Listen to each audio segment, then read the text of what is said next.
And hello, ladies and gentlemen. Welcome back to the Epic Podcast. Edric Poon and Company. You're with me. I'm your host, Edric. And this week, we have a very familiar face from perhaps television and theater, and even a familiar voice that you might hear as well. That would be Mr. Keagan Kang, actor, painter, creative artist, and founder of the Kynd Studio. So, Keagan and I are doing a very special episode. Why? Because we're not talking about entrepreneurship, business setups and all this, but we're talking about more of personal branding. What's going to help you and also practicing mindfulness. So, if you like content like this, please subscribe, like, comment on this channel. All right. And on to the podcast we go.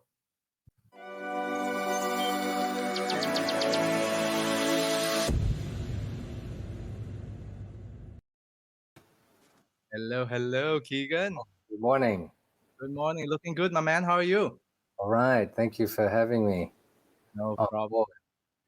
Last we spoke was a while back, and we really hit it off.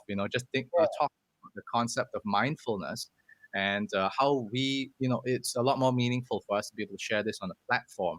And again, I'm very glad that you're able to join us and share these tips with us and a little bit more of your stories as well. Because let's put it this way. As professionals, many of us don't know what the life of an actor is, or a painter, or an artist of any kind, right? We're just busy hustling, doing our thing in the city, but right. hey, we don't really Nine know. to five. Yeah, exactly. But you run a small business on your own, isn't it? And Yes. that's the Kynd Studio. So what is the Kynd Studio? Um, the Kind Studio was invented, or rather started, a few years ago. I think it was just before COVID started. I was in Australia with my partner, and every time I go back, my mom has a studio um, in her backyard. They built this like art studio, so I start painting every time I go back because it's relaxing. It's something that allows me to sort of let go of things. In a way, it's therapy for me and a type of meditation.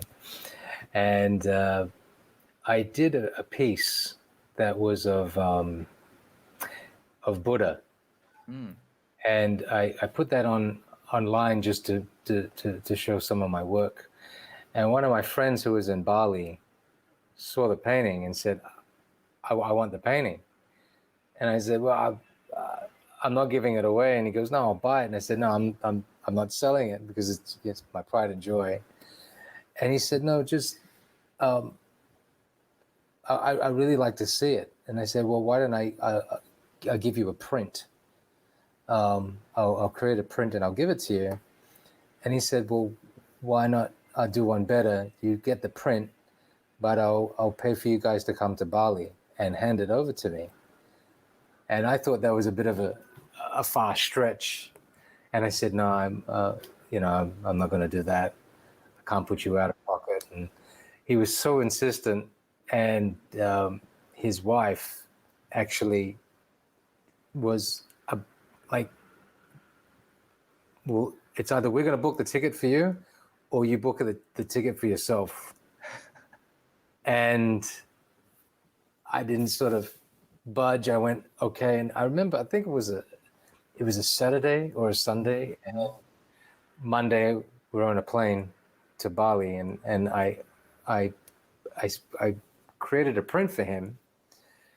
And then, of course, when we got there, I had a bit of an adventure, and I started to realize that, oh, maybe I have something here that I can put out to the world in terms of art. Because I've actually, not many people know, but I have been sort of an artist my whole life, where occasionally I would paint here and there. And in high school I used to sculpt, but I sort of stopped a lot of things because I didn't have a studio space. But art is always in you. It never leaves you. It's always there. It's always present. And so this was an opportunity for me to start something, and so we created the Kynd Studio, where I would sell the prints of some of my paintings, a limited edition amount, and it's just started from there. This was just one idea. So I do what they call giclée printing, where it's a French style of paper that can last up to 100 years. It doesn't turn yellow. It's less acidic. It can keep well for a very long time. So it's got a lot, like a lifespan longevity, and that's why it's not as cheap, but that's what you're paying for, I guess, and of course the artwork. Yeah, definitely. Well, I just to share a little bit more about what's available at right now, on your store. Just looking at that, this is updated. Yes, that you have these two pieces on sale. Yeah, I started with two pieces. So one is called the Peaceful Buddha. The other is the Spirit of the Heart. And the original were acrylic on canvas, and I created the prints,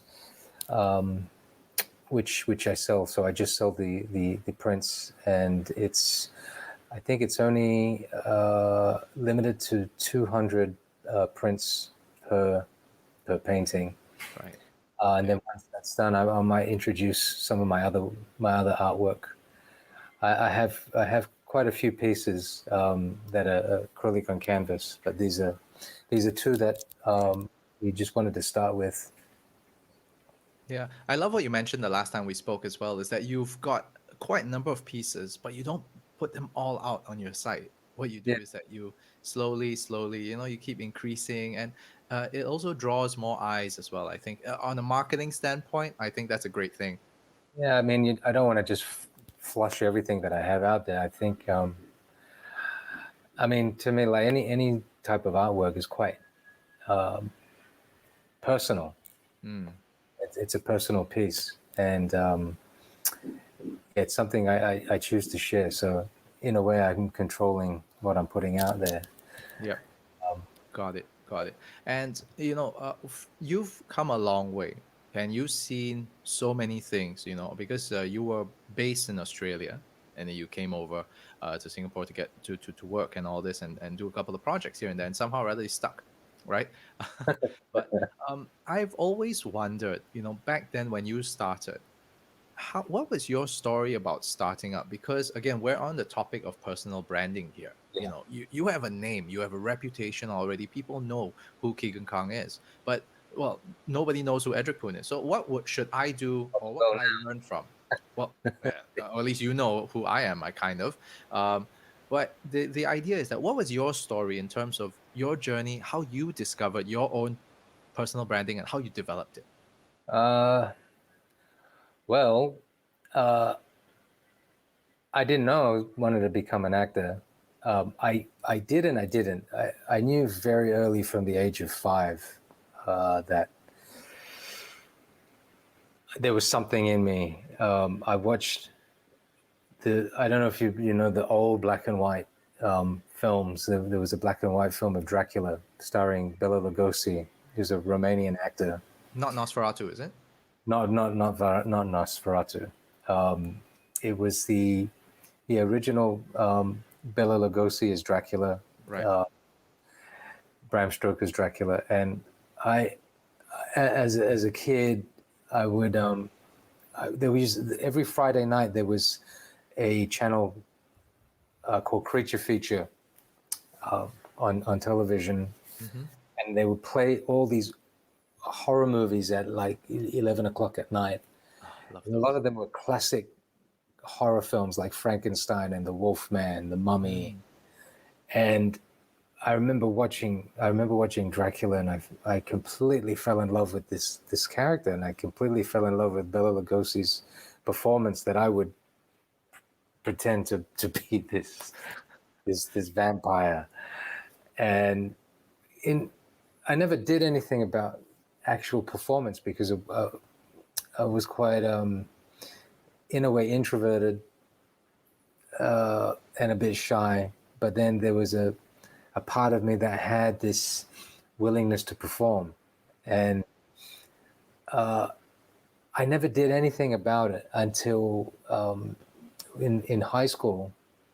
I actually wanted to be a marine biologist. That was my dream, and I wanted to be a marine biologist, and unfortunately that didn't prevail. I had a diving accident, couldn't dive anymore, and that I didn't want to be stuck in a lab studying specimens and doing lab work. I wanted to be in the field. I wanted to be in the ocean collecting samples and constructing ecosystems. In fact, that's happening here right now in Singapore, where they're building reefs around the island, fake reefs. So they're actually taking samples of coral and then rebuilding them on these bollards, cement bollards, which I think is a great initiative to build the ecosystem. But that's the sort of stuff that I wanted to do, is, field stuff. So my friend was in a high school performance of The Crucible. So I went to watch him because he was in the show to support my friend. I had no idea what The Crucible was about. I had no idea who Arthur Miller was, but I was so captivated by this play and the performance. But it wasn't my friend Tim. It wasn't his performance that captivated me. It was this other guy called Matthew Evans, who was, to me, like a class clown. But I had no idea he could perform. And I just remember watching and being so captivated by his performance that there was just something that just connected to me. I can't explain it. And I just went, I want to do that. I have to do that. There was just like a calling. I guess in our lives, we all have this call to create, or a time where something happens where we just know, like a switch turns on and we're inspired, or we're driven, or there is just something, and we don't know where that seed comes from, but it just drives us. And again, I didn't do anything about it. I was 16, 17. I ended up studying business after high school. Was really lousy at it, except for a few subjects. I was somehow good at public speaking, good at selling, good at marketing, but failed miserably in economics and quantitative and qualitative surveying and all that other business stuff. I was hopeless at it, and I happened to open a newspaper that had auditions for a theater school. And I remember looking at it, and I closed it and opened it again, and it was their open auditions. And so I called, I tried to call, and I was so scared I hung up. And I called again and I hung up, and I did this several times until I mustered the courage to actually hold the phone and like, okay, I'd like to come in and have a talk. And I thought I was going in to just talk, like sit with the school dean or whoever it was at the time and just talk. But I actually walked in, and it was a stage, and there was a panel of 5-6 people, and they gave me a script and said, okay, just say these, just read. And I remember I was just so scared and nervous, but there was just this other thing in me that was propelling me, this one desire, and it was mustering the courage. It was using the courage to overcome the obstacle, because my desire for something was blocked by my fear. And so I faced the fear, and I went on stage and I did my thing, and I was absolutely lousy. I was terrible. And then they said, okay, put the paper down, and we want you to do some breathing exercises, lie down on the stage. And we went through a technique, which I didn't know at the time, is called Feldenkrais. And it was to center the body and get you back into what it was like being in the fetal position, as if you were being reborn. And I did this, whatever they were telling me to do. And then I went back to the script again. And this time I was a little bit more fluid and a little bit more flowing, but I also found nuances and things that were just becoming instinct and natural. And I think that's what they were looking for. They were looking for not whether you're super talented or whether you had a gift. I think it was really boiled down to, are you able to interpret things and use your imagination and instinct, and can that flourish? Are you open enough to flourish that? And then I became hungry. I mean, I got into school, and I just was a sponge. I was absorbing everything, and I just wanted to do more, and I wanted to do more scene work with my classmates. Every Friday we would sort of have a performance, and would be critiqued and marked for that. And then I just had more drive, where I wanted to work. There was so much that was in. There was only so much that was in the school that was being taught, but I wanted to get out and work. I wanted to do things. So I ended up getting an agent, and I booked one of my first jobs was an extra in a line for some commercial. But I just remember when I was in that line, I was just trying to be the best person in the line. You know, I was trying to, and yeah, my agent just, I didn't have to audition for this thing. I just said, there's this commercial. Would you like to do it? And I just jumped at the chance. And then as time went on, I started to do like independent theater, and I started to do a lot of student films. Because, you know, student films at that time, they were always looking for actors. And, you know, I was just an open book. I was just ready to just jump at any role and do anything and really discover. And then I got my very first professional gig on a TV series called Sweat in 1996. And I worked opposite the late Heath Ledger, and he was the first professional actor that I worked with. And I had to play his gay lover in this series.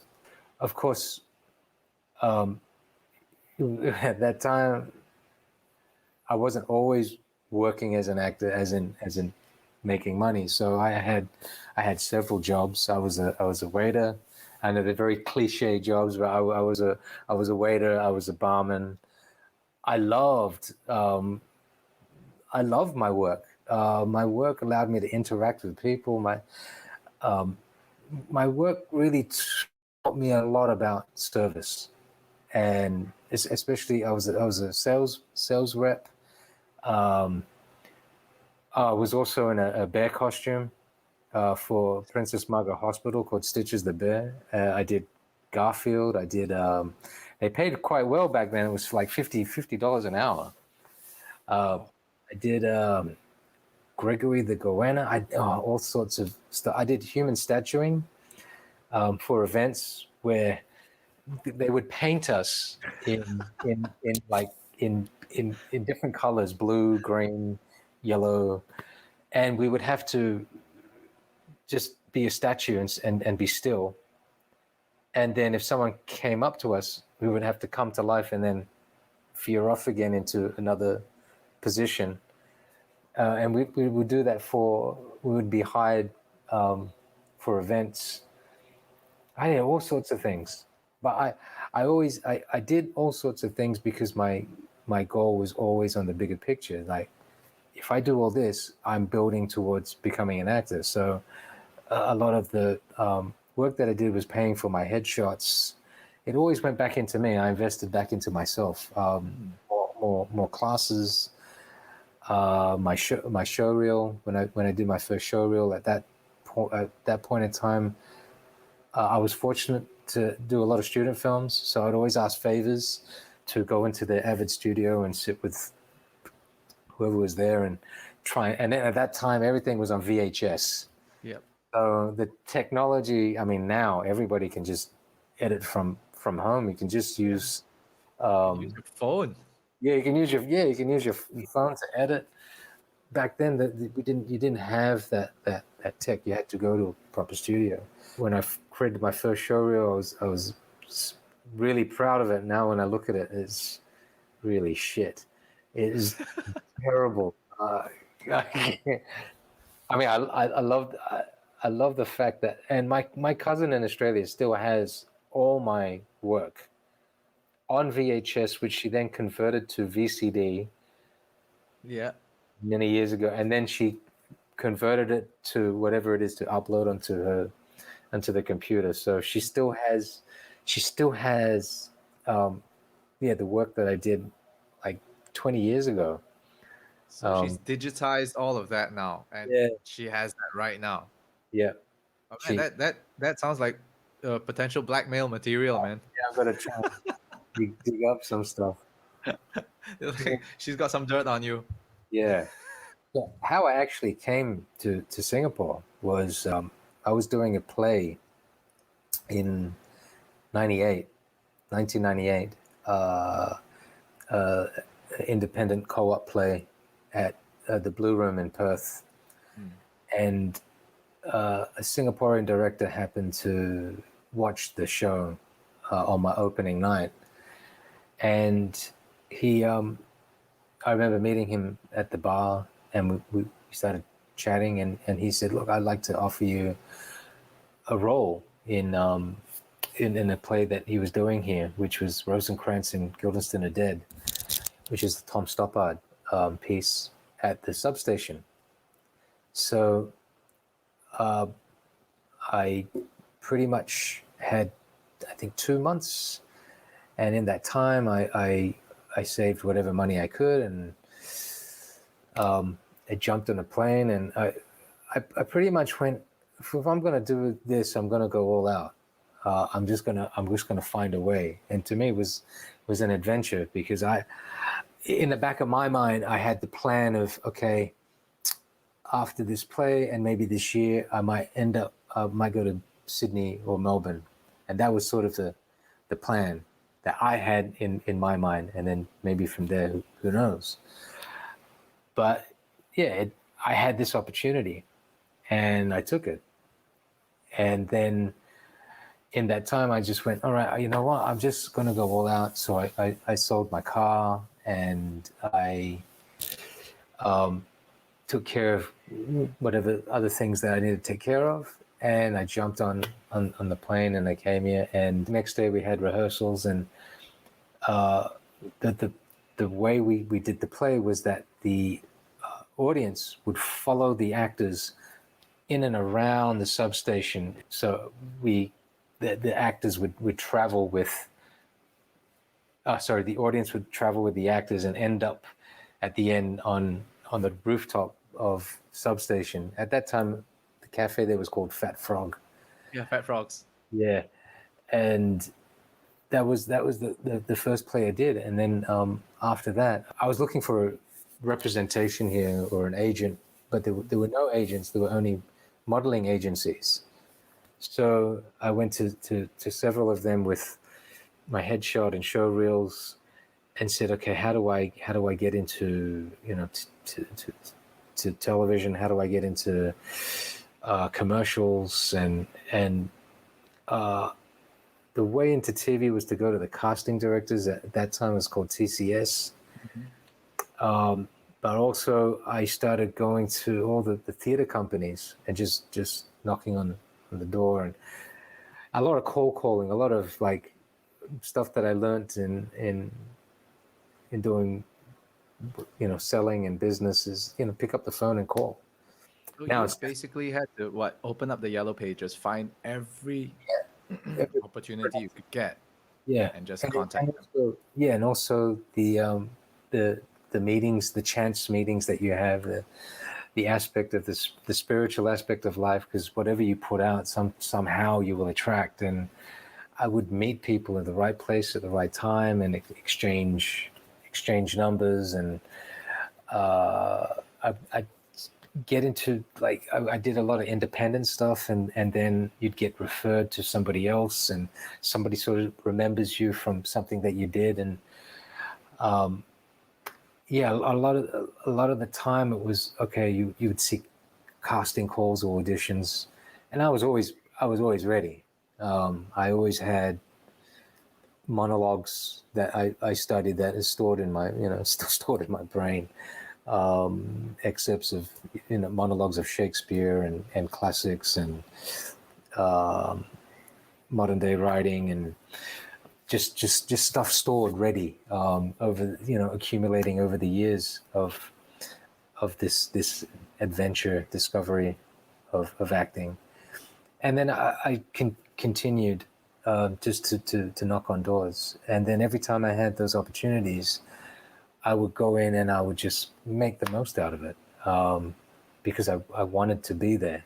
And that was the main thing, is when you love what you do, you want to be there regardless of time, regardless of place, regardless of situations. I mean, some things you're able to bypass because you want to be there so much. I wanted it. I till today I still continue to want it. I still practice the things that I learned from 20, 25 years ago. I remember my first day in acting school. The teacher wrote on the board. I thought we were all going to start doing script work and stuff, and she wrote on the board, punctuality. And then she wrote it again, punctuality. And again, and she wrote it 10 times. Punctuality, punctuality, punctuality.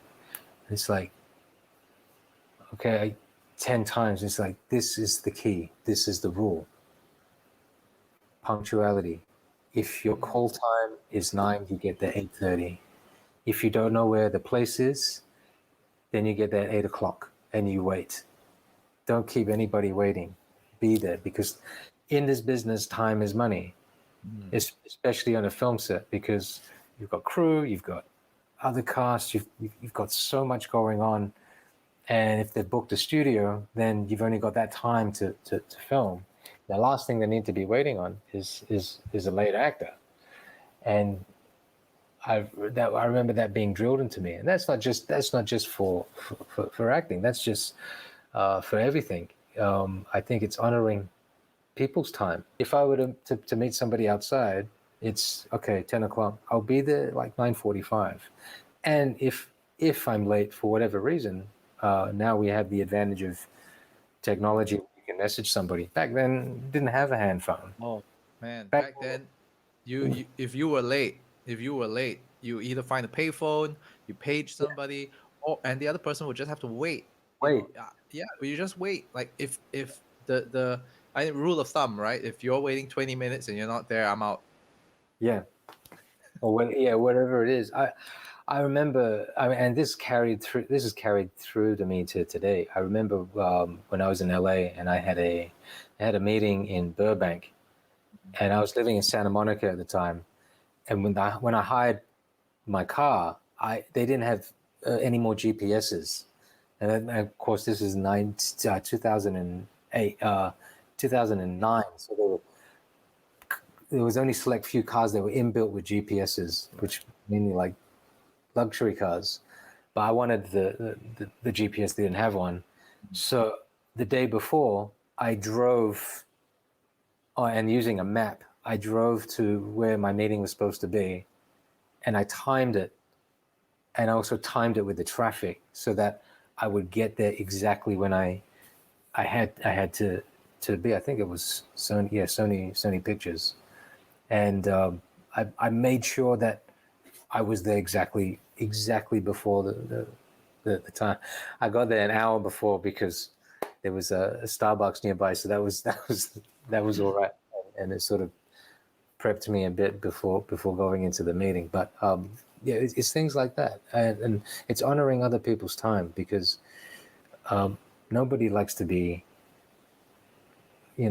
stood up, Mhm. or being sitting there waiting for half an hour, 40 minutes. It's not a nice thing. Yeah. And this is regardless. This is even with friends. You know, it's the same thing. It's not to take advantage of things like that. I think I time. feel it's even more so with friends. Yeah, Even more so with friends, we should honor that time even more. yeah, The people closest to us are the ones who should be getting the most. It's very strange that in this day and age, right? Um, that let's say, for example, as a business professional, we treat our clients super well, but when we go home, we don't exactly treat the people at home the best. It should be yeah, the other way around, right? yeah. These are the people that support us and help us through every day, but we don't give them the same ounce of it's not exactly respect, but that kind of treatment that we would Well, our clients. yeah, you can say it. It is respect. It's valuing the person's Yeah. position. You know, so yeah, again in integrity. Um, I mean, these are values that I learned from very young. That integrity is everything, especially not just in work but in life and everything that you do. And yeah, being human, we all make mistakes. As a saying, fall from grace.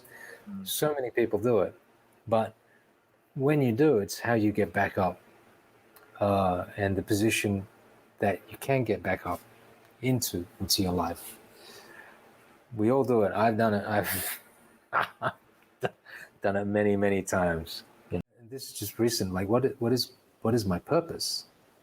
So I could say, yeah, my purpose is acting, or being creative, or opening Kynd Studio, but that's not really purpose. That is a extension of my passion, or extension of what I want to do.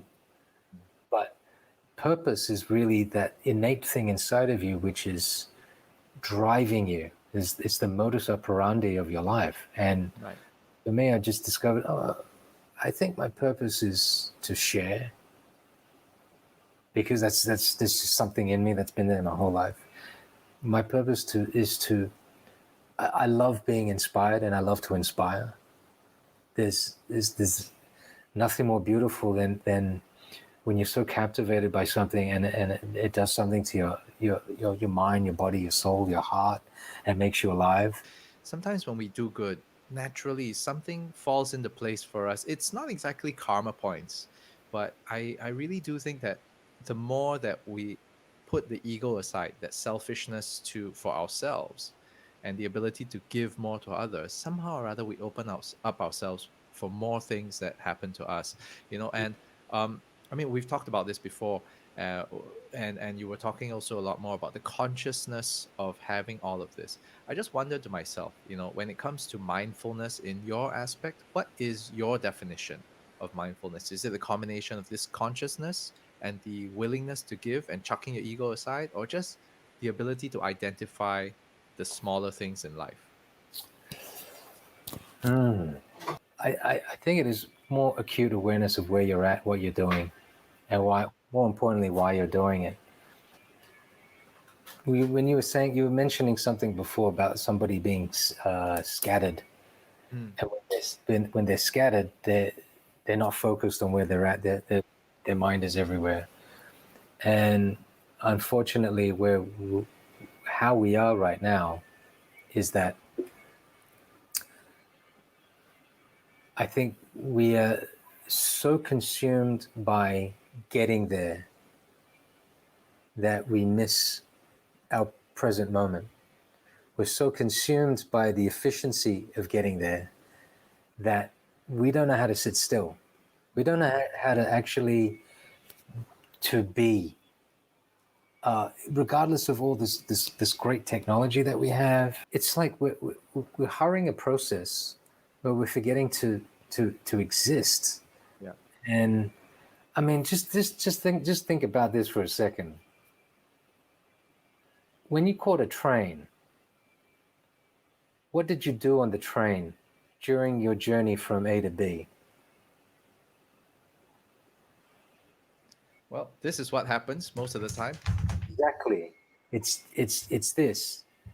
It's so, and it's a great thing, because now so many things are at your disposal. Yeah. To watching videos, to reading articles, to playing games. There's so many things to consume your time. But when it becomes mindless, and there's a difference between when you're talking about mindfulness, and then mindlessness. When you're just doing things with no purpose because you're just trying to kill time, you're just trying to pass time, then I think you lose the value of your existence. Because I have to sit here and I just have to do something because I need to fill in this time where I just can't be alone. I can't be centered. Yeah. I need stimulus. And I think there is a fine line between those two things, because that stimulus can become an addiction, where it's a habit forming where you actually don't know why you're doing it. And it's almost instinctively. Like, I go to a restaurant, I sit down, what's the first thing I do? Take out my phone, look at something. It's escapism. Yeah. Am I doing it because it has a purpose? Because I have an email to check, or I have something's popped up, or there's a message I have to reply to, or is it I just have to pick it up because I just can't sit here still? And this is I mean, I find this fascinating, just by sitting at a cafe, when I'm at a cafe or a restaurant, and I sit there, and you have two people talking, and then one person leaves to go to the bathroom or leaves to go somewhere. The first thing that person does is take out their phone. They actually, and it is a majority, because not everybody can just sit there and observe their environment and actually just see, and look. And maybe I'm one of the odd few or oddballs that just enjoy looking at, I enjoy looking at the tragedy and dramas of life. Occupational hazard. Well, You're able to see it. In a way, I don't know if you want to call it sadistic, but I like watching people argue, because I'm really interested in what are they arguing about, or what's going on. I just love to watch like this real human drama. It's innate. It's there. It's tangible. You're watching it. This is not fabricated stuff that is on TV or people putting up YouTube videos of things that they've shot. That's regurgitated information. I'm watching live theater. I'm watching people in real life, in a crisis. Real deal. Yeah, like the couples breaking up. Oh, yeah. The guy's distraught and he's crying because this girl is about to leave him, and he's trying to do everything he can to stay, or vice versa. Guy's breaking up the girl, and and sometimes I don't know you're making things up. You're thinking, oh, did he cheat on her? Did she cheat on him? Or is it she has to leave to go somewhere overseas and she's breaking? So many different possibilities. And that's what I love about acting, is that the script is open to the interpretation of just infinite possibilities. What makes it unique is your choice as the performer, as the artist. Again, it's interpretation. It's just it's like everyone knows the story of Romeo and Juliet, but why do we keep watching it? Because we want to see the interpretation. We want to see the world they set it in. I mean, we understand to a certain degree the poetry that's going on, the language, the love language, the connection. these two opposing forces that come together that are not supposed to be, because one family's this, the other family's that, and they're rivals that have created civil war within their country. Whatever the interpretation is, we're always open to the idea, and we know they're both gonna die at the end. Everybody knows that. Right. But how do they die? We're waiting for that moment, and we're sort of connecting the dots, but we still anticipate, and we still don't want them to die. Right. You still want them to live on. I mean, that's like all the tragedies. I'm just wondering if ever a day somebody's going to direct a movie called Titanic in space. In space. Titanic in space. Yeah, I mean, you still got Jack, you still got Rose, right? The ship breaks open, that you still okay, the person doesn't fall down through the cracks, but he kind of floats away. Yeah, the thing that you mentioned, about the inability to, or at least it took a while for you to let go of the characters. I think this brings us to a very, very good point about, even professionals in whatever field, if you've invested yourself into something, whether or not it's succeeded or didn't meet expectation, i.e. to say it failed or it didn't do as well as you wanted it to do, sometimes we're unable to let go of that success and you want to hold on to it, or you're unable to let go of that failure. But either way, I think that professionals do go through this. And in terms of mindfulness, again, that awareness, that consciousness, to be able to be aware of this and consciously know what you are feeling and the ability to act on it. I mean, what advice would you want to give to professionals in this area? I mean, based on your own experience. It's not easy. Letting go in all aspects, whether it's failed business or failed relationship, and relationship on all aspects, not just I'm talking relationship with friends, relationships that are intimate, relationships with your family. One of the hardest things, I think, is also, like loss, whether it's loss of a loved one, financial loss, bankruptcy. You build an empire, you build a business, and then it's gone. Somebody embezzles the money, or that product is not wanted anymore, or for whatever reason. There can be multiple reasons of why you lose something, or you're trying to build something and halfway through it collapses. The ability to let go is difficult, because when you put everything of yourself into something, you have expectations and you have an outcome desire that you so want to happen.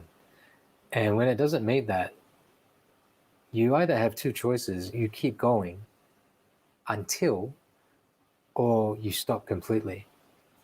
And depending on the situation where you're at, sometimes it might be easy to let go because maybe that's not the thing that you really want. That's not the desire that you really have for yourself. That's not the desire that you actually want to imprint in the world. And when you come back to the true nature of who you are, your own center, your own being, you'll just know. I've attempted quite a few things and have failed tremendously. This is outside of the profession of acting. I've tried to start up certain things. I've invested my own money in certain things. I've lost money. Sometimes that's difficult because you go, oh, this is all the money I've got, and I'm putting into this, and I'm expecting this return, and I'm going to get this and this and this and this and this. And life doesn't work that way. It's so It's so different. It's so different for everybody. At any one time, anything can change, and I think the being being open and adapting to the change, and when it does happen, I guess lowers the expectation, because then you're open again. I talk about possibilities. Nothing is guaranteed. We don't know. Even our lives aren't guaranteed. Like, I honestly might be sitting here talking to you now, but I might not be here in the next hour, or because these are possibilities. Anything can happen. But once you're aware of, okay, if that's going to happen, then I can also make things happen. But if things don't turn out to my expectation, at least I'm doing it, and I'm on this journey of creating it, or wanting it, or desiring it. So if I want that Lamborghini tomorrow, I will do what I can to get the steps to get that Lamborghini. When I get it, what's it going to do? Is it going to change me? Is it a goal that I've achieved? What happens after that? If I don't get it, is it okay? I think when you start to really question those things, then you open yourself to, all right, and anything can happen at any moment. It's okay, but it doesn't mean it's the end, because I can start something else. If you really want the Lamborghini, you will get it, because you will find a way to manifest the things, your desires, your wants, your needs, to get that. I can only talk from my experience of where I'm at. I have this innate desire to perform. I'm only where I'm at because of what that seed was 25, 26 years, so old now, can't remember back then, what that seed was, how it's developed, and then the steps that I took. There's so much more that I still want. There's still, those secrets that you keep inside your heart and your mind, and those are sacred to yourself. I think what's important is also the people that you have around that support your dream, your desire, that are also there in your failings and misery, when you come short of something. You're going to have, life just plays out there, where you're going to have people that are close to you, and then you're going to have people that leave. You're going to have new people that come in. You're going to have people that stay. But your conscious choices, your mindfulness of who stays, who goes, are these people supporting me? Are they toxic? Or are they really there for me? And you'll know in conversation, because you'll be talking, and it's like, oh, I have this idea. And the moment, I don't think that's going to work out. I don't think that's good for you. Or once there's a certain amount of judgment instead of support, or there is their own opinion, which may deflect your original idea, if you're not strong enough, you can get swayed. And this happens so many times. I'm so supportive, as ludicrous as it may be. I'm always open to whatever person's dream, passion, idea is. Even if a little kid comes up to me, oh, I really want to be an astronaut. I'm like, yeah, you can. I'm not I'm the encouraging person that will go, yeah, man, you can do it.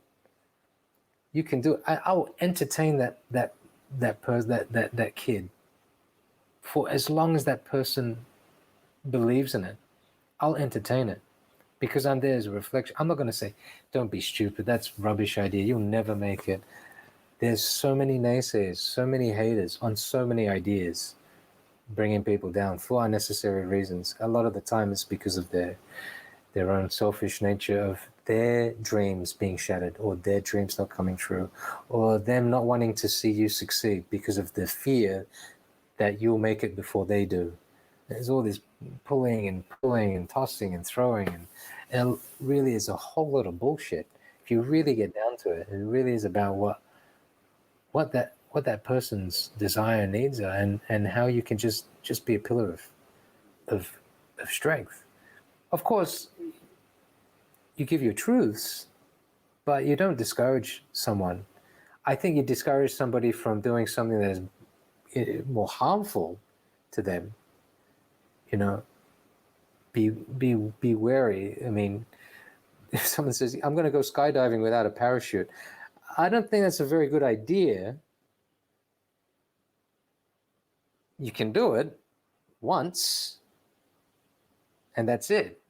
But there are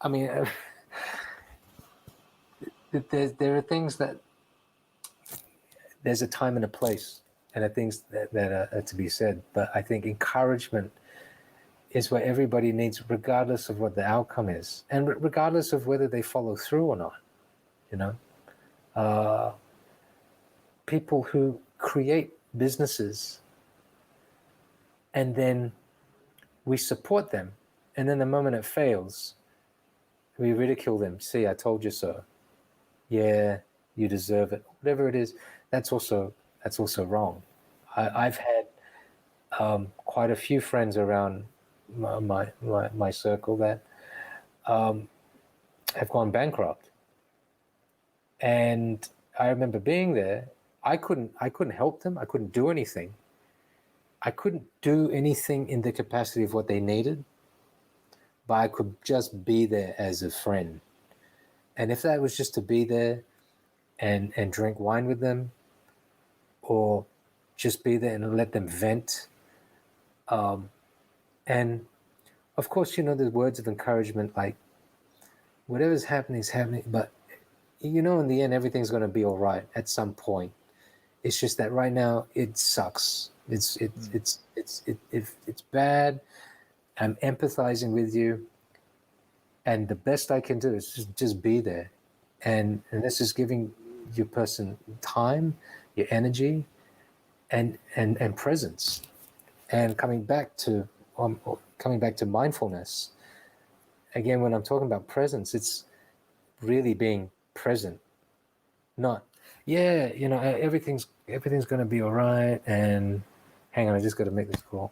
You know, it's to be there, is to let go of all this stuff and then just go, yeah, I'm here. Eckhart Tolle has written so many books, and one great book is called The Power of Now. And he talks about just innate presence,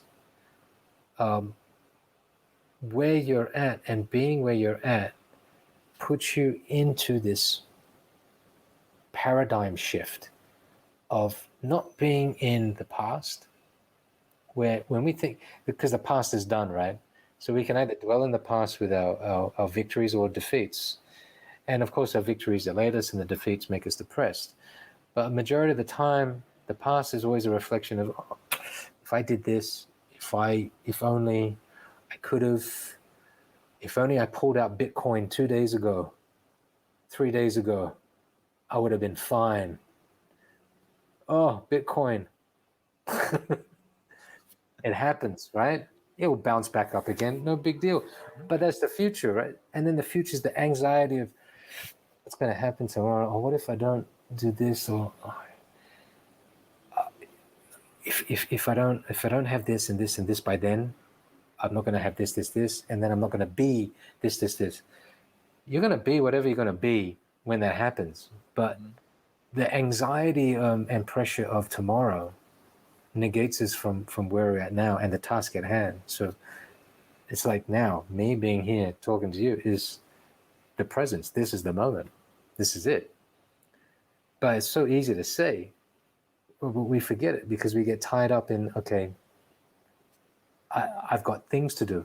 Of course we have things to do. The process of getting to those things is there. But once you do it, it just shifts to something else, and it shifts to something else again. And eventually whatever is happening then is going to become your past. So where are you in this this paradigm shift. And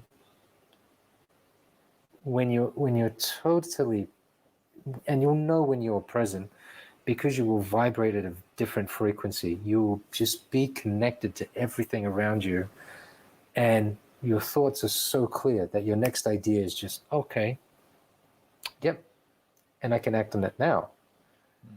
What you can't act on, what's already done, that's done.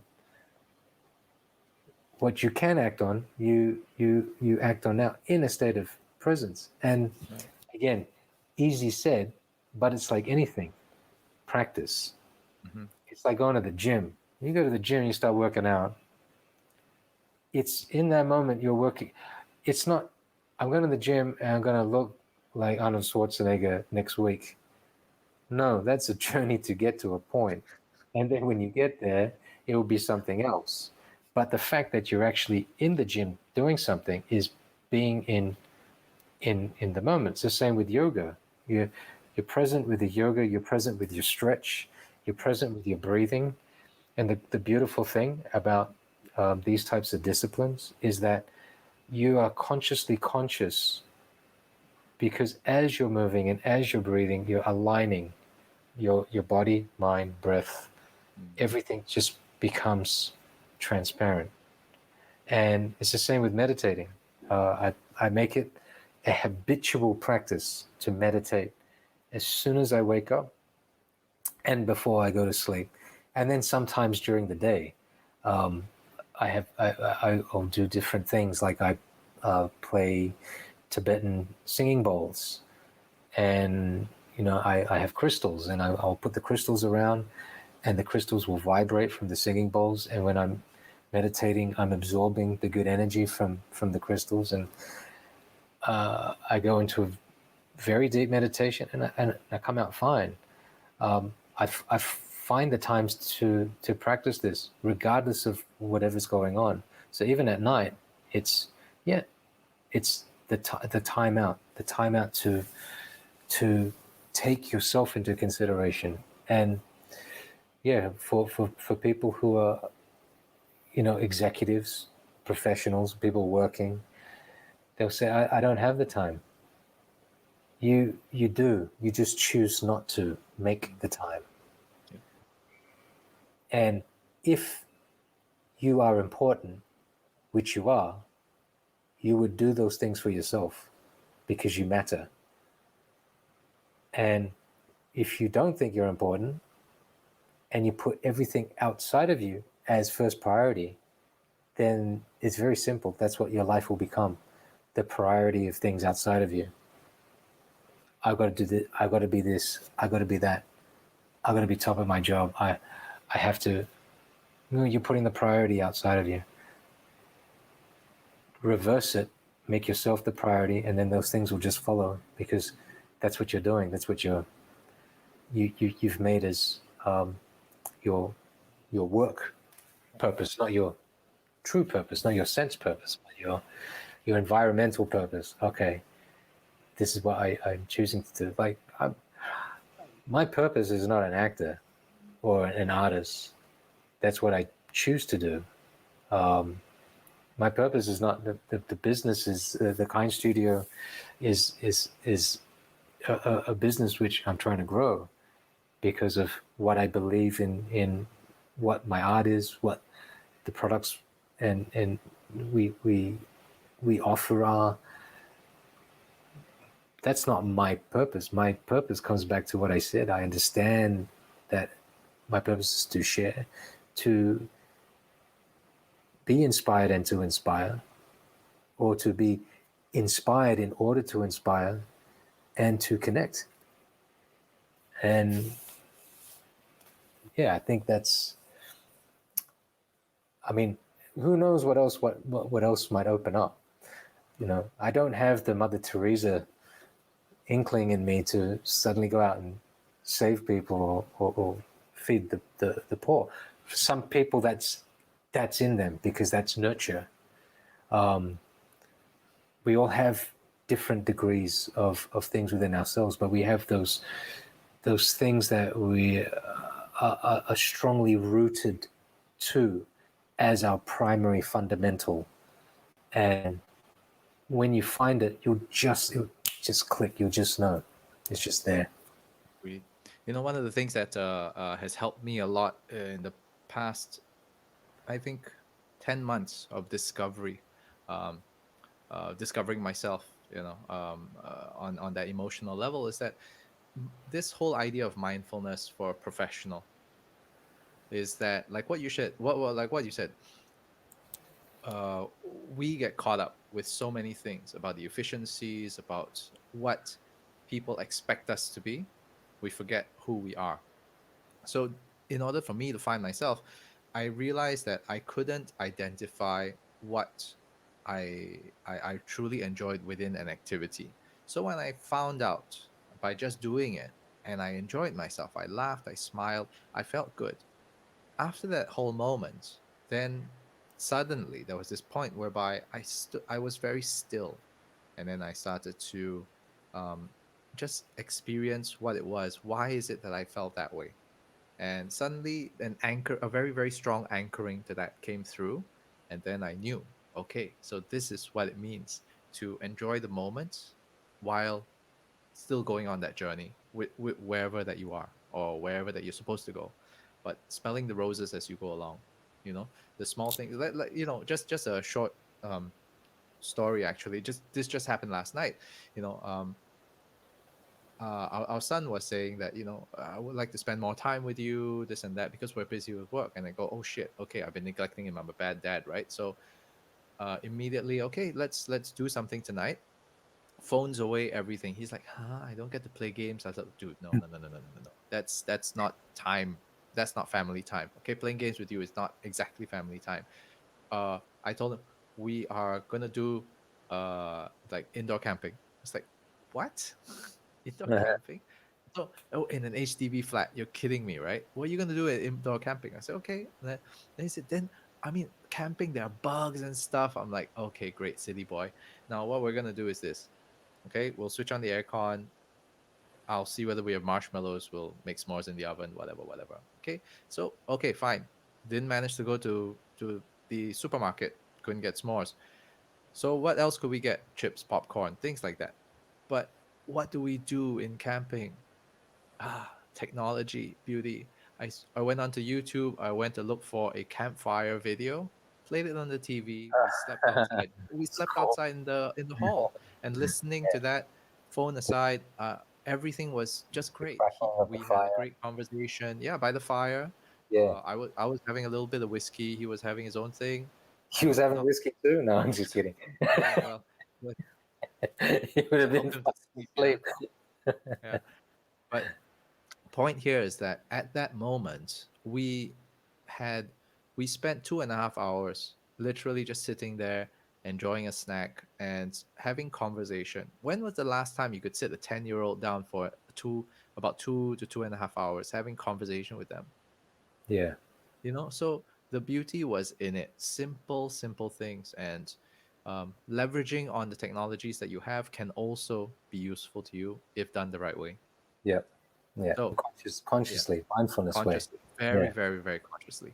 With that, now I know time is not the matter when it comes to the podcast, right? Yeah. That depends on the listener. But anyway, what I would like to do is that with every podcast guest, we always play this game. All right. Okay. And we always have this thing called the EPIC Questionnaire, right? Which Cool. is a rapid fire session that we have 10 questions for you. All right. And I'd love to be able to hear your thoughts on this as well. Sure. So, Keagan, are you ready for the EPIC Questionnaire? All right. All right. Question number one. One word that you love the most. Am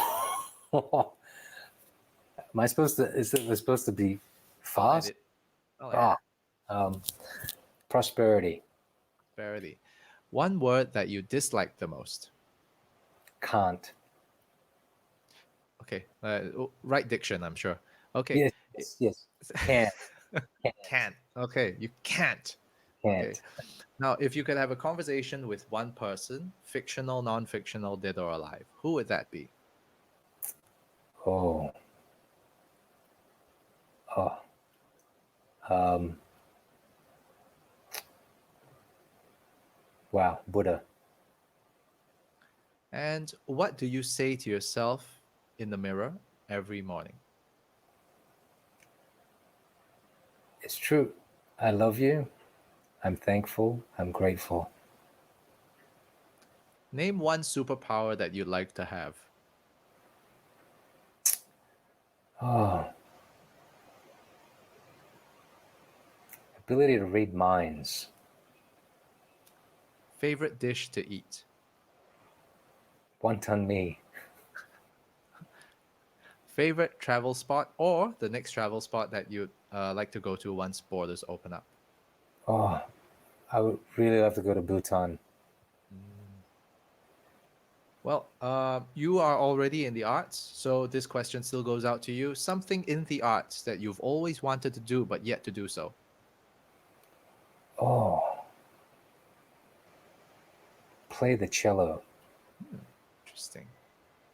What does retirement look like to you? So far, so good. Are you already retired? You know what? I don't think I can. I will never retire. I, yeah. Retirement to me is obsolete. I will just continue to keep doing whatever it is. Yeah, I'll never retire. Awesome. Now, how do you want to be remembered? What's your legacy? Yeah, someone who shared, someone who cared, someone who inspired, someone who made a difference with his connections. Fantastic. Fantastic. All right. And that's the end of the Epic Questionnaire. Now, ladies and gentlemen, thanks so much for joining us. And if you made it this far, again, thank you. Uh, I'm really thankful that Keagan was able to share so much of his personal experience, the ability to connect, and join the dots with the lateral thinking and the ability to look at the human behavior and interaction. At the same time, teaching us a little bit more about his practices in his mindfulness, gratitude, and just a consciousness and awareness of everything that goes on around. So if there's anything that I've picked up today, it is really being able to just look at something, not to overanalyze, but think, feel, and be conscious and be aware that you can act on these things now, as per compared to thinking about what happened before and what could happen next. All right. So with that, thanks again, Keagan, for joining us on the Epic Podcast. Now, this has been Edric Poon and Company. We will see you next week. Peace.